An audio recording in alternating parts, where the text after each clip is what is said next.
Non, mais c'est une blague, cette histoire de match avec Gabriel Attal, comme vient de l'esquisser Olivier. Si vous voulez, la conférence de presse du président, on a tout à fait compris que ce sera Macron contre les méchants, Macron contre le reste du monde, Macron contre les extrêmes.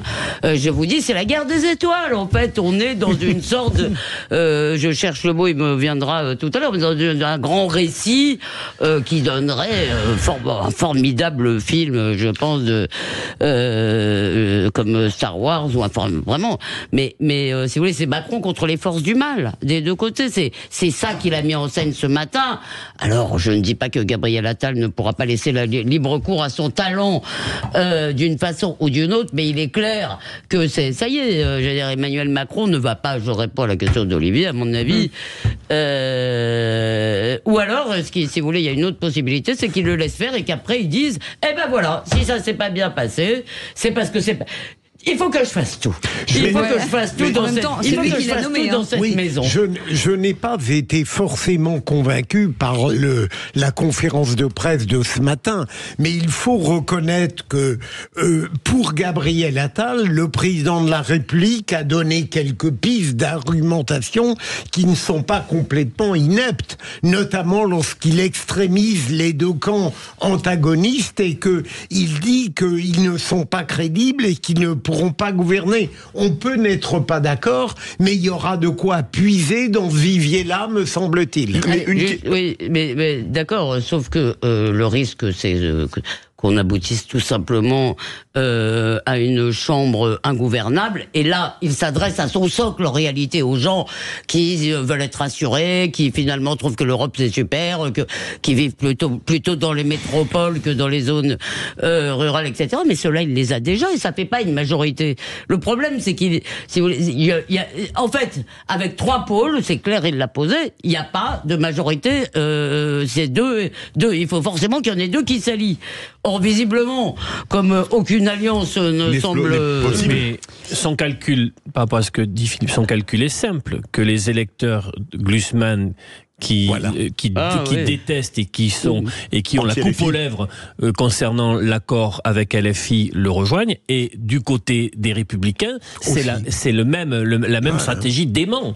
Il y a que ce groupe central c'est ceux qui jouent. Réunir quelques personnes des deux côtés. Allez, 0826 300 300 avec Simon qui nous appelle de Perpignan. Bonsoir Simon. Bonsoir Simon. Bonsoir Simon. Bon, j'ai le plaisir de vous avoir à nouveau. Bon, simplement, moi, je voulais dire que Gabriel Attal, de toute façon, maintenant, il a tous les éléments de langage en main, puisque le président a tout dit, sans rien dire, évidemment, comme d'habitude. Voilà, quoi. Et la problématique qu'on va avoir là, c'est que c'est bien de traiter les autres d'incapables, parce qu'ils n'ont jamais été au gouvernement, ou qu'ils l'ont été il y a longtemps, et que c'est peut-être de nouveaux venus. Mais nous, on a vu ce que c'était les nouveaux venus de l'ère de M. Macron, quoi. Et question incapacité à gouverner ou de réussir quoi que ce soit, je pense que on fera difficilement pire. Donc voilà, je comprends les donneurs de leçons. Avant de donner des leçons, il faudrait quand même avoir un bilan honorable. Là, il a un satisfecit de lui-même, mais c'est impressionnant. Je crois que de toute façon, il a fait un pari en jouant sur la déchirure entre les uns et les autres, qu'il a déjà partiellement gagné du côté droit. Mais bon, je pense que c'est quand même un pari très risqué et il va nous amener droit dans le mur comme il l'a déjà fait. Simon qui nous restait avec nous, qui nous appelle de Perpignan, est-ce qu'il ne démontre pas magnifiquement la fracture entre les éditorialistes parisiens et la France ? Parce que quand vous entendez, lui dit, Macron il s'est ramassé sur tout, alors que les éditorialistes disent c'est fabuleux, alors que c'est un désastre sur la dette, sur l'insécurité. Les éditorialistes, vous exagérez un peu, parce que là ça fait un moment que les éditorialistes... s'il vous plaît. Non, Philippe, franchement, ça fait quand même un moment que les éditorialistes se payent Macron matin, midi et soir avec d'excellents arguments d'ailleurs. Mais il y a eu des tribunes qui sont dithyrambiques sur ces résultats économiques. Il y en a eu, bien sûr. Il y en a eu, mais là, aujourd'hui, ça n'est... Non. Aujourd'hui, honnêtement, l'émerveillement devant le président, je trouve, c'est un peu réduit. Mais c'est vrai que par moments, on a l'impression, moi je le crois sincère, mais par moments, on a l'impression d'être dans une réalité parallèle. Ce matin, quand il a osé dire, moi j'ai éclaté de rire, j'étais dans le métro avec mes trucs, et il a osé dire à un moment, oui, mes bons résultats financiers sont la preuve de mon sérieux et de ma cohérence. Et je vous rappelle que la note de la France a été dégradée il y a 15 jours, quoi.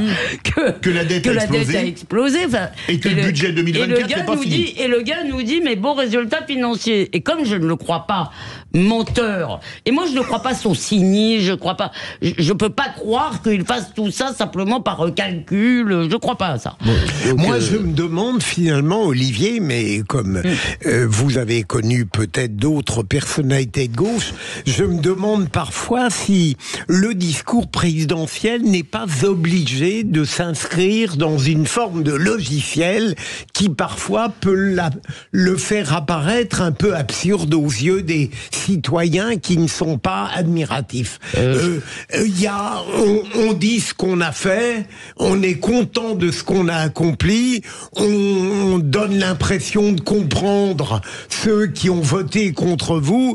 Il y a une sorte de logiciel impeccable et implacable qui donne toujours l'impression qu'on est tout sauf dans une inventivité. Très certainement que, en fait, on a un régime politique qui n'est pas un régime présidentiel, comme aux États-Unis. Et les occupants du château de l'Élysée ont systématiquement la capacité renouvelée, et pas qu'Emmanuel Macron, de fuir le réel quand celui-ci est véritablement trop douloureux pour eux.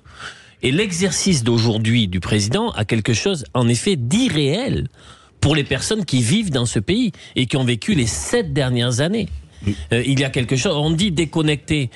Par rapport à ce que dit Elisabeth, je le crois pas. Je pense qu'il croit à son récit. Oui. Je ne le crois pas cynique. Je pense qu'il croit à son récit, qu'il est dans cet imaginaire.